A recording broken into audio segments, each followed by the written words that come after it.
everyone, it's Karen Dubs with FlexibleWarrior.com, and today we're going to talk a little bit about the dreaded side stitch that so many of us experience. And not only is it annoying, it's painful.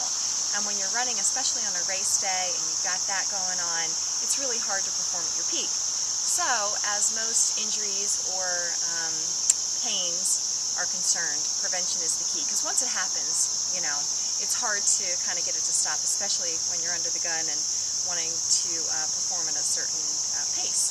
All right, so a few things that you can do as far as yoga is concerned is strengthening your core, stretching, and of course breathing, full diaphragmatic breath. In addition to that, there's lots of other things, although we don't really know what the cause is.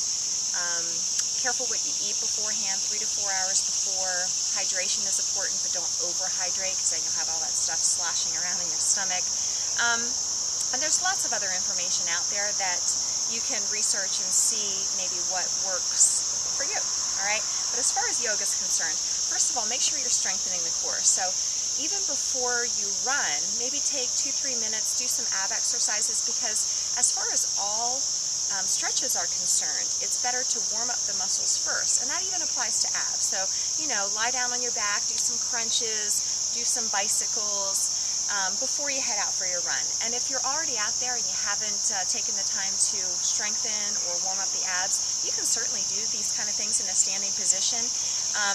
Just by standing and rotating across the rib cage, knee to opposite elbow, that will get some warmth and some blood flow going in the abdominal muscles, okay?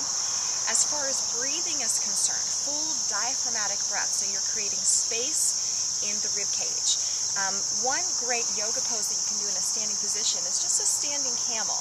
So it opens up space in the ribs, and for whatever reason, people tend to get the side stitch more on the right side. And again, I'm not sure why that is. I'm not sure if the information is really accurate, but that tends to be the case. So in particular, just try to really open up that side of your rib cage. You can interlace your fingers and press up and stretch over to the right and over to the left, and that will really create space between the muscles as they contract.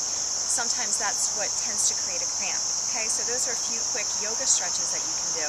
Again, make sure that you're doing the warm-up, the rotation of the spine. And as far as the breathing is concerned, again, it depends on your stride and your running gait, but an inhale for 3 or 4 counts with your steps, so it would be inhale, 2, 3, 4, exhale, 2, 3, 4. Long, slow, deep, full diaphragmatic breath. And you can practice this a little bit. Maybe at the very beginning of your run, start out a little bit slower than you typically would. Don't hit the starting line with your full pace. Go a little slower. Practice full diaphragmatic breath with the pace of your running, and that will get you started on the right foot, so to speak, and hopefully prevent the cramp or the side stitch from happening. All right? So good luck. Again, practice it. See what works for you. Try different foods. Lighter is better. 3 to 4 hours beforehand.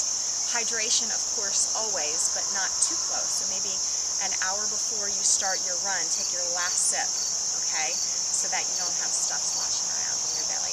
All right, so I hope those tips help you. Again, a few things to do before you run. Make sure you're creating space.